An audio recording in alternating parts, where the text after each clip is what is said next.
د خوراکي او نفتي توکو په بیو کې ټیټوالی راغلی.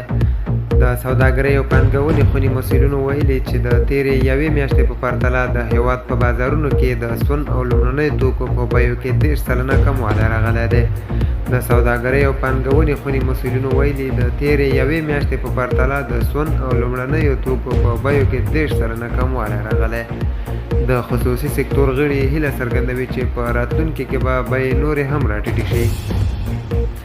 د سوداګرۍ او پانګونې خونې مرستیال یونس مومند ویلي په ټوله کې بیې تر 30 سلنه کمې شوي او علت یې دا دی چې په نړیوال بازار کې بیې راټیټې شوي او په منځنۍ اسیا او قزاقستان کې فصلونه هم رسیدلي دي. په کابل ښار کې د خوراکي توکو پلورونکي وایي که څه هم د خوراکي توکو بیې راټیټې شوي خو خلک اوس هم د پیرودلو وس نه لري. هټیوال حاجي ګل محمد وایي ارزانه شوي خو ورځ تر بلې هم ارزانه کېدی شي. که موږ یې ارزانه واخلو مګر ارزانه یې هم پلورو.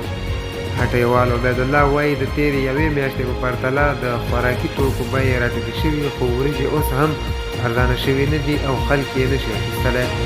د لومړنیو خوراکي توکو ترڅنګ د سون او نفتي توکو په بیو کې هم تر ډېره بریده ټیټوالی راغلی دی. پلورونکي هیله څرګندوي چې که د نفتي توکو بیې راټیټې شوې دوی به یې په ټیټه بیه خلکو ته ورکړي. تیل پلورونکی مهدي وایي د تېرې یوې میاشتې په پرتله د تیلو بیې راټیټې شوي. 1 لیتر ډیزل 90 پټرول 80 او بلن ګاز په 65 افغانۍ پلورل کېږي.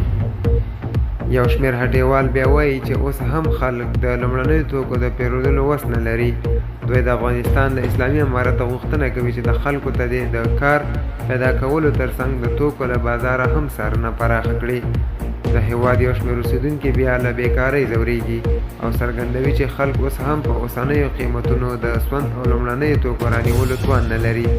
ګرانو لیدونکو که له موږ سره په چینل کې نوي یاست مهرباني وکړئ زموږ چینل در سره سبسکرایب کړئ.